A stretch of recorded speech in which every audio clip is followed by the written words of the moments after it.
শতরূপে সারদা বই থেকে পাঠ। বিষয় লোকজননী, প্রব্রাজিকা বেদান্তপাড়া। পরবর্তী অংশ।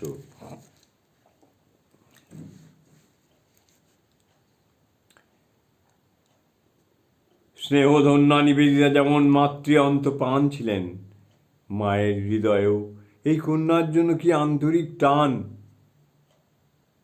তা নিবেদিতার দেহত্যাগের পর মায়ের অশ্রুসিক্ত ভক্তিতেই স্পষ্ট। খ্রিস্টিনকেও মা খুব স্নেহ করতেন। নিবেদিতার দেহত্যাগের পর খ্রিস্টিন ও শ্রীমতী সুধীরাকে তিনি বলেন, আহা, দুটিতে একসঙ্গে ছিল, এখন একলা থাকতে কত কষ্ট হবে। আমাদেরই তার জন্য প্রাণ কেমন করে, তোমরা তো আরও বেশি হবে। মা, কি লোকই ছিল, তার জন্য আজ কত লোক কাঁদছে। এই বলে মা নিজেও কাঁদতে থাকেন। নিবেদিতার প্রতিটি স্মৃতি মায়ের কাছে প্রিয় ছিল।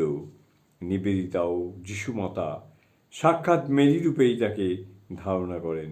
এই মাতৃমূর্তির চরণতলে নিবেদিতার বিদ্রোহী হৃদয়ও শান্ত ও নত হয়েছিল। অন্তরের সংশয় যুক্তিজাল সকলেই মাতৃস্নেহের প্লাবনে ভেসে গিয়ে শুধু ছিল অনাবিল নিষ্কলুষ স্নেহ দৃষ্টি, যা নিবেদিতাকে সন্ধান দিয়েছে অনির্বচনীয় প্রশান্তির।